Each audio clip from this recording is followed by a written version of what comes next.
Hi, this is Kevin Trainer, and I'd like to welcome you to my tutorial demo for Chapter 10 in the Reggie's in Step Java book. In this particular work, we're covering interfaces, which was officially part of Chapter 9, and array lists, which are officially part of Chapter 10. And what I have done is I've taken the class model that we were using previously for a number of chapters, and I have elaborated it so it's even more complete and function filled than it's ever been. You'll recall that the last group of exercises that we did, uh, we had taken some classes that we had developed individually, like car, um, motorcycle, and boat, and we uh, redeveloped them to be subclasses of the superclass vehicle. Okay, and so now in our class model, we have a vehicle superclass, and we have subclasses for car, motorcycle, boat, and you can see that I've defined a fourth type here, which I show from time to time, snowmobile. And so now we've got four sub classes for the super vehicle. The vehicle superclass is abstract, although it doesn't actually say that because the diagrammer is a little bit bulky. So, and the determine annual registration fee method in vehicle is abstract as well. So the implementations for those methods are actually in each of the subs. Uh, Another change that we've made um, uh, is really has to do with the first use of interfaces, and that is the following. Um, the client code. Oh, by the way, the client code has been redesigned. We used to have an annual billing client, and I had shown a couple of other clients. And I decided we're just going to have one, I think it was called an annual fee client actually. Um, but we have a billing client. So this is just the client code that does the billing for all fees and charges that are going to be charged. So we only have one piece of client code, which hasn't changed a whole lot since the last time you saw it. And I'll be going through that. And instead of using a data source directly, um, the last time we were through here, um, the client code used the array-based vehicle test data source. And so what we've done now is we have taken the method that's in that data source, the data source, get next vehicle, and we have placed that into an interface. And that interface is called vehicle data source.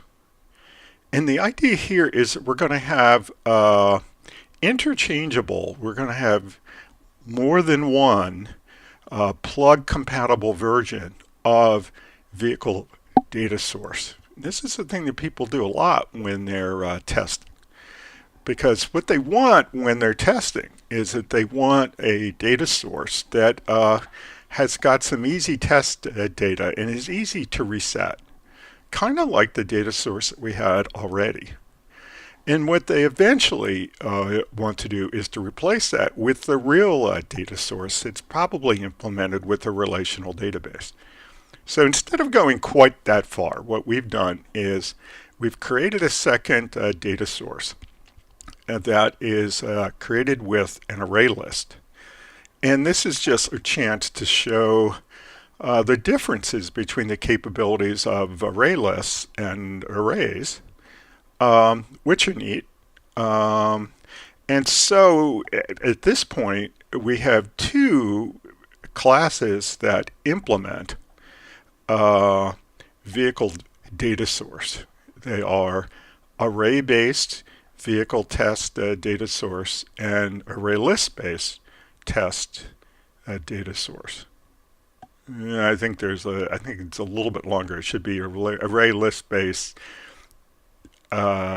vehicle test data source. So after a while, these Java class names get so long that it's easy to accidentally leave a word or two off of the name.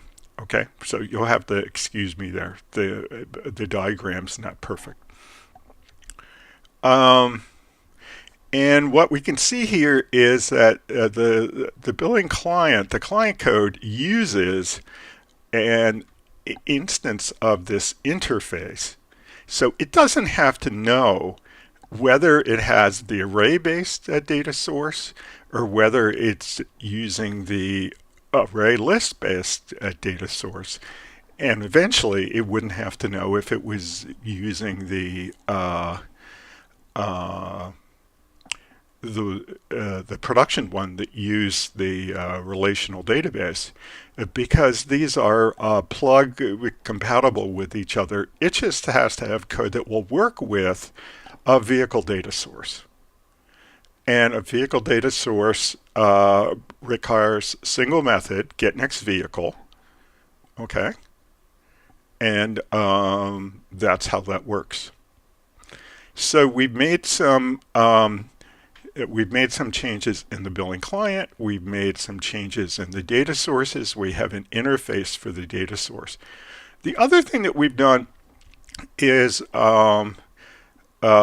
we've gone ahead and created a concrete subclass of a vehicle called snowmobile, because I wanted to use snowmobile as the example that I demonstrated for you. So a lot of work has been done to create the snowmobile class, which is an instance of vehicle. It has a test class, a snowmobile test. It's been tested. A test data has been created for the snowmobile in both of the data source classes, and the data source test companion classes have been adjusted so that they work with snowmobiles as well. And what's really left to do for you, this is what I'm going to leave for you. Well, there's really two things left to do. One is that I am going to do the rest of the work for snowmobile. Well, what's the rest of the work? Well, snowmobile implements this resource chargeable interface. Well, what's that? Well, that's an interface that represents the ability to be charged a resource charge. And the idea is here that snowmobiles, they make a lot of use of our natural resources. They're a bit of a headache, but we want to support the industry. So instead of telling you can't use your snowmobile, we'll just charge you a bunch of money. Okay? Is it a tax? Yeah, it's kind of like a tax, but we're going to call it a resource charge. This is what we're going to do. So this is only going to apply right now to snowmobiles, although because we're representing it as an interface, even though we only have one of our concrete subclasses that implements it, if in fact we want to implement a resource charge for our other concrete subclasses, we could. So we could say, well, if we wanted to do this for a boat, we could do it for boat as well. Okay, we're not doing it now. or if we had some other kind of vehicle that we added and we thought it was appropriate that we wanted to charge them a resource charge as well, we could do that. Okay, so this is, even though we only have one subtype that implements the interface, this is the elegant design approach. So what I'm going to do is I'm going to go and I'm going to define the interface. So you'll see me create the interface file for resource chargeable. I'm going to go into Snowmobile and I'm going to implement the method for determine resource charge amount. Okay. I'm going to go to Snowmobile test and I'm going to expand the testing to have the test cases for determine resource charge amount. I'm going to go over to the data sources and I'm going to add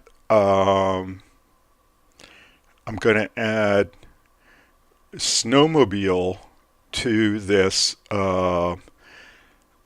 array list based test of vehicle data source. Okay, because that's something that you're going to have to do when you do your part. Okay, I'm going to test the data source.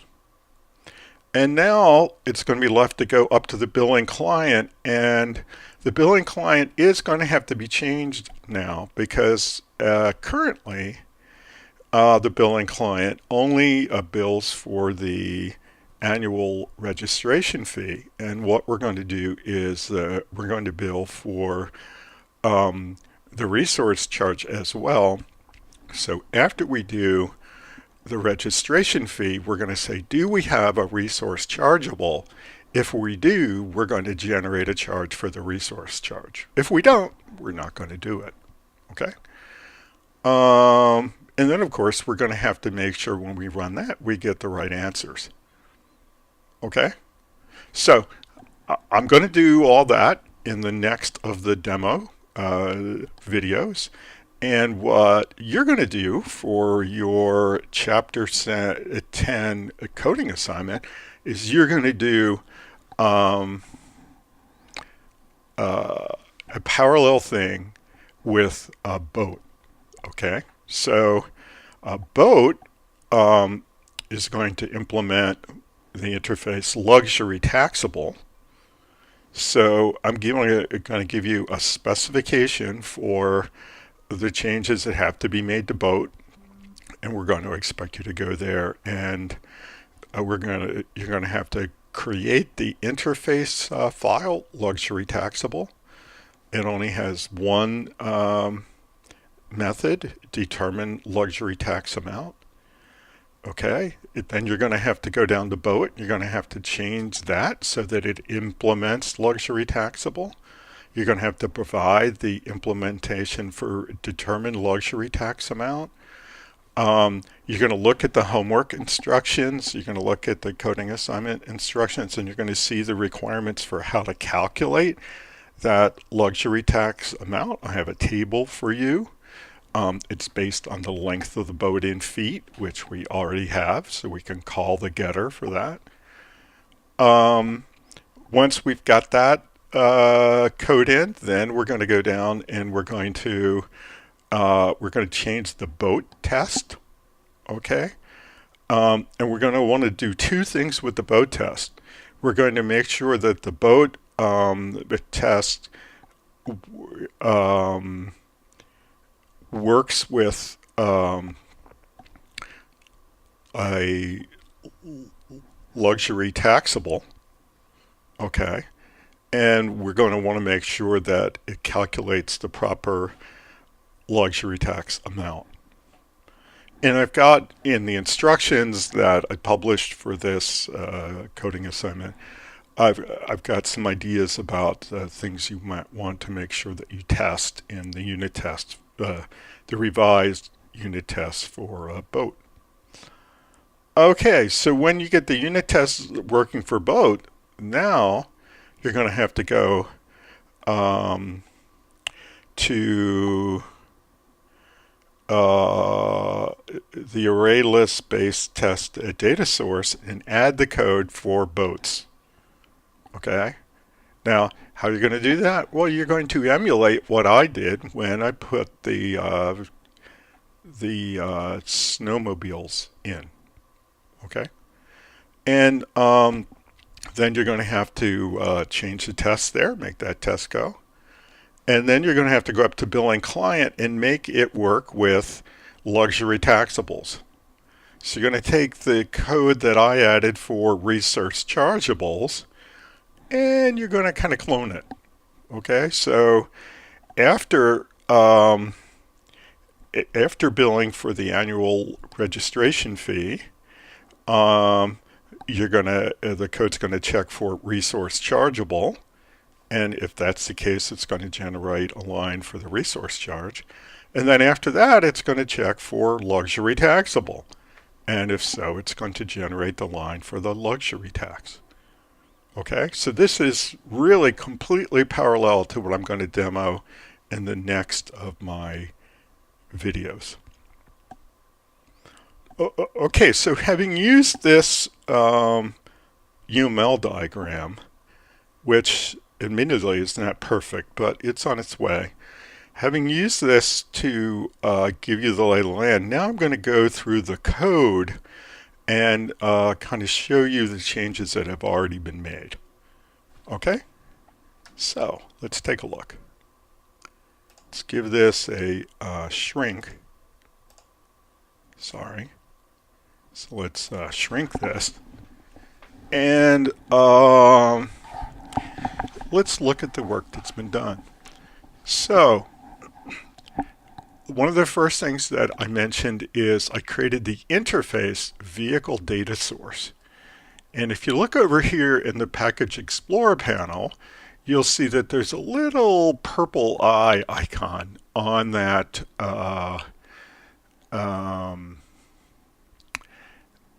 little purple eye on the icon that says that this is an interface. Okay, it's a .java file just like the Java classes are. And if we double click it and we open it, we'll see it's really pretty brief. It's got the declaration for the package that it's in. It says public interface, not public class, has the name of the interface.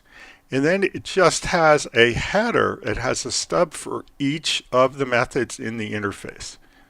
I think I mentioned in my lecture that if we had some constants associated with the interface, we could define them here. We don't really have any that are appropriate for us, so we're not going to do that. So the only thing that you have to do if you implement vehicle data source is you have to provide an implementation for getNextVehicle. Okay? And these are the same kind of rules that we had when we were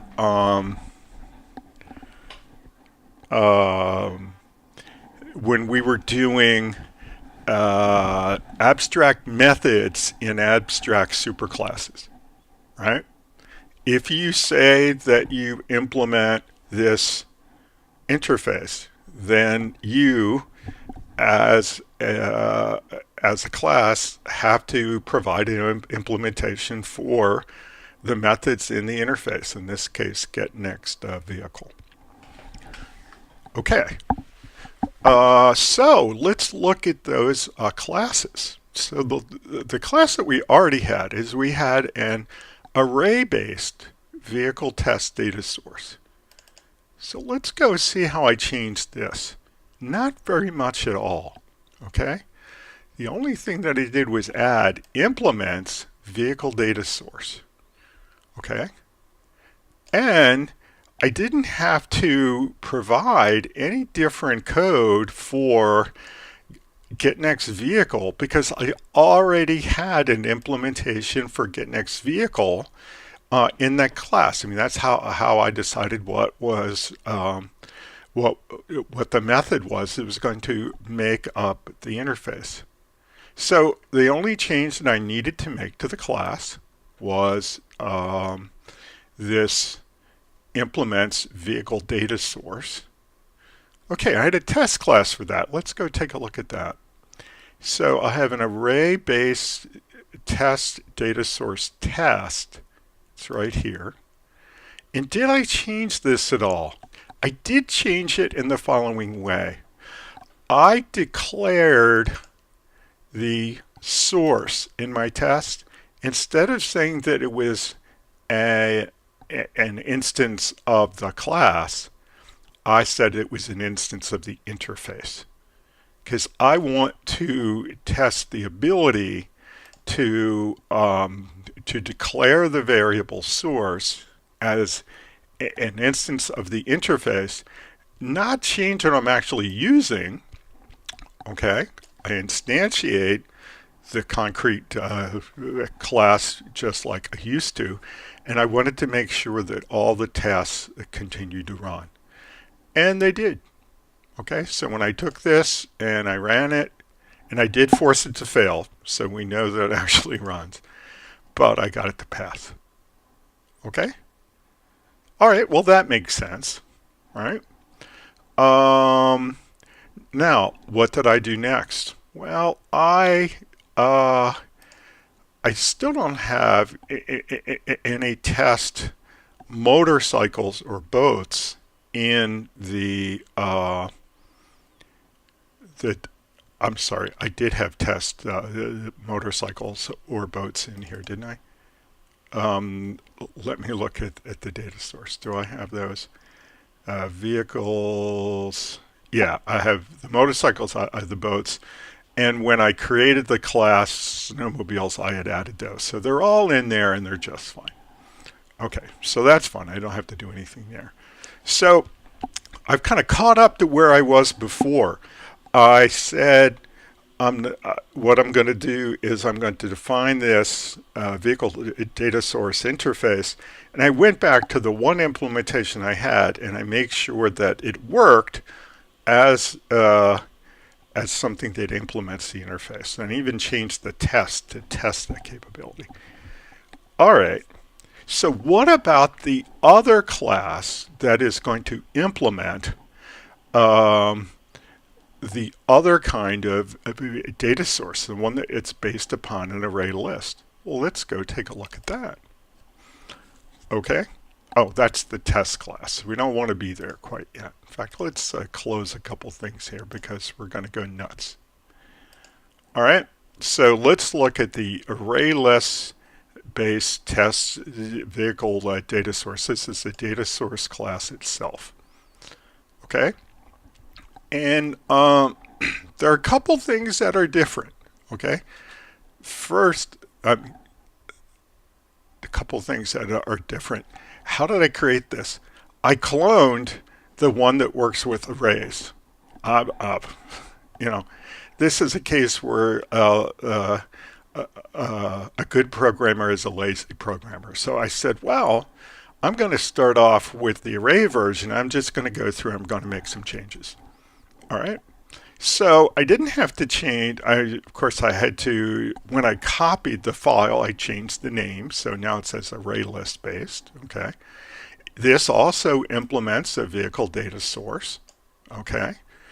I don't have the same instance variables. Okay. This isn't real different, but what I have is instead of having an array of vehicles, I have an array list with this generic type of vehicle. Okay, I called it the same thing, vehicles, and then when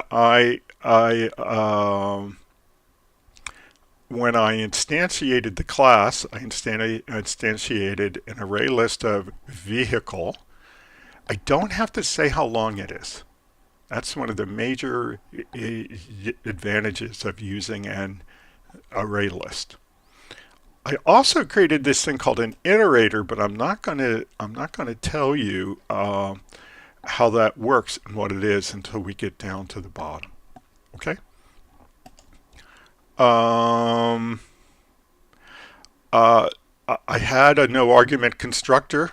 Okay. It called a method that said initialize vehicle array? Well, I just took that initialization method and I did a refactor rename, and I changed the end of the name from array to array list.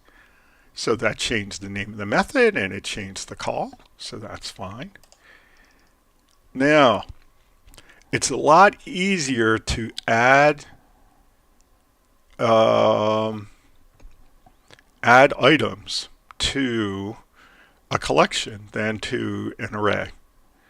If you recall, the code that added it to the array had to include the index of each one. So first we added it to index 0, then index 1, then index 2, then index 3.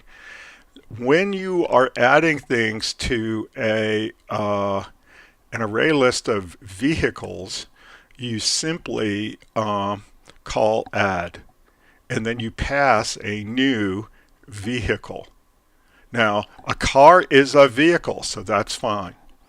So what I did is I went back and I created these 5 adds, and then I went back and I cut and pasted these the code that did the construction of the new cars, and I put it into the new code. And then I did the same thing for vehicles. Okay? As of yet, I haven't done it for snowmobiles because I want to show you how that gets done, and then you're going to do it for boats. Okay? Okay, now, what about this iterator thing? Well, there are lots of ways to navigate through a collection. And the first collection class that we're working with is ArrayList. And one of the ways is that we can just use the index. So the difference between using the index of an array list and using the index of an array is you put the index number in square brackets when you access the member of the array. But when you access the member of the array list, you use a call to get, and then in parentheses as an argument or parameter, you pass the index. So it could have taken just the logic that we had before and did that with the indexes.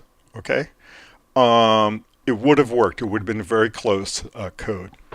But I wanted to show you another capability that we have with collections. And this is kind of an old school way to visit a collection, visit each of the items. So we create a construct called an iterator. This is a tool that you create specifically for a collection. Okay. And we're creating it specifically for this array list of vehicles. Okay. And here's how you do it. Okay. What's interesting is that once you have an iterator, the methods that you call are a lot like the methods that we call on the scanners. We can call hasNext to see if there's a next one, and if there is a next one, we can call next. Okay? In fact, let's see how we use it before we see how we construct it. Okay? So I went down to my getNext vehicle, and I was really able to simplify it. I already have this iterator, which is specifically for this array list. And I just asked, does it hasNext? If it does, I get the vehicle back by saying iterator next, and I put it into answer, which holds a vehicle. Otherwise, if it doesn't have a next, it's exhausted. So I put a null into the answer. And then, of course, I return the answer. So until we reach the end of the data in the array list, we're going to be passing back the next vehicle. As soon as we get to the last one and has next equals false, we're going to begin to pass back a null. And if we tried it again, we would get a false again and we'd pass back a null. So how do we create this iterator construct? Well, this iterator construct that we have, I declared it up in an instance variable because I wanted it to be visible in all the methods. Okay, and it's typed with a generic type. So you create an iterator of vehicle. Okay, and here, since I'm only going to have one iterator, I just called it iterator. Okay, so I've declared it, but I haven't populated it yet. What I did is I waited until I had all the data into my array list before I populated it. So here's where I really construct the iterator. And how do you construct the iterator? It's pretty neat. You ask the array list. You ask it to give you an iterator. Okay? Because it knows what's in it and knows how to navigate itself. So you ask it for the iterator, and then I kept it here. Okay? And since we're not changing the data, the iterators are not going to get stale. Everything's going to be fine. So we just have to have the iterator that one time. Whoops, sorry, we made a mistake there. We just have to populate it there. Okay, so that's how that works. And okay, so that's the array list based vehicle test data source. Now I want a tester for that as well. So what I did is I took the tester that I had for the array based and I cloned it. And I created one that was array list based. And let's see how that looks. Well, it's pretty much the same. Okay, I still declare the variable source with a vehicle data source. That's the name of the interface. But of course, the concrete class that I instantiate is array list based vehicle test data source. Okay? And did I change anything else? I did not. So it should work the same way. And when you think about it, of course it should work the same way because it's plug compatible, right? This is the definition of plug compatible. You can run essentially the same test and you're going to get the same behavior. Now, because we haven't added either the boats or the snowmobiles to this particular data source, I couldn't expect to get that data back. So I put these in the comments for later. So when I add the snowmobiles, I'm going to take this out of a comment. And then when you add the boats, you're going to take that out of a comment. And even the way we check for data exhausted by expecting to get back a null is the same thing. So with all those changes, I'm able to run that test. Test runs fine. Well, that's great. So what else did I do? Well, I just want to show you a couple of changes that I made to the client. Okay. So let's go up to the new version of the client, billing client. Okay.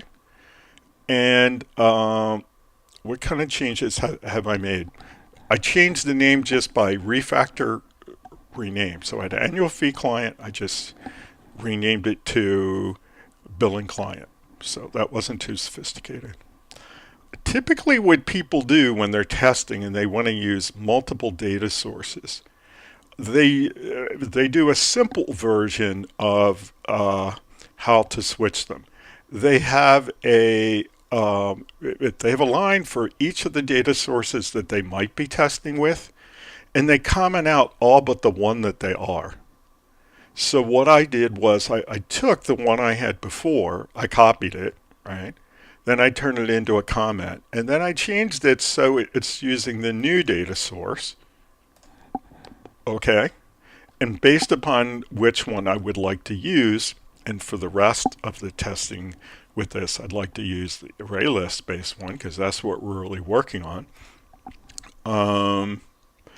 That's the one that I leave uncommented. Okay. I see here that we have a decimal format object here that we were using before, and I forgot to take that out. You'll see that it's no longer used. There's a little yield sign warning over here because I wanted to show you another way to format the output. So what I do is I'm doing essentially the same thing, except that I'm printing out fancier fee lines.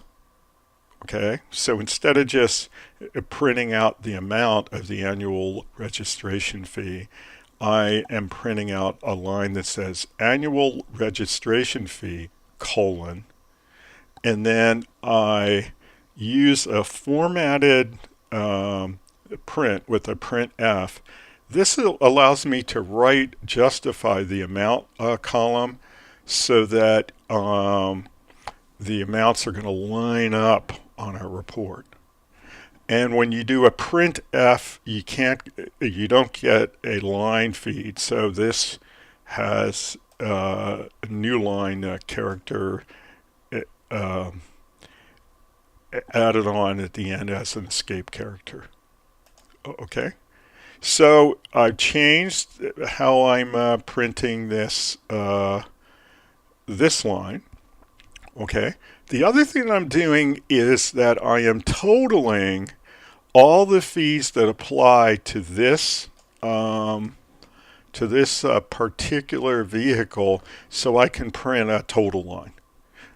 Now, right now, when I don't have data for either snowmobiles or for boats, and I'm not checking for resource chargeable and luxury taxable, I don't have any additional lines. I'm going to add those. I'll add the first, resource chargeable for a snowmobile, and you'll see that in the next of my demos. And then when you do your assignment, you'll add the one for boat. But what does this look like when you run it, when it just has the annual registration fees in this kind of new format? Well, let's save this and give it a run. And we're going to see a couple things. First of all, we've only got 10 vehicles because we've got cars and motorcycles, but we don't have boats and snowmobiles. Okay. Second of all, the detail line for this annual registration fee is fancier than it was. Okay. And third, we have another line, a total line, that's fancy as well. Okay, that prints after all the charges. Since none of these have any additional charges and other than the annual registration fee, they just have the annual registration fee and then the line for total amount due. Okay, so that's what we have. All right. And that's the end of the changes that have been made in the overall environment. This is work that I've done. And so I'm going to wrap this up and say bye in a second. And then in the next of my demos, I'm going to do a parallel activity to what I want you to do in your coding assignment. I'm going to do it for snowmobile. And after you've had a chance to watch that, then you're going to do it for boat. I'm going to say bye until next time. Bye-bye.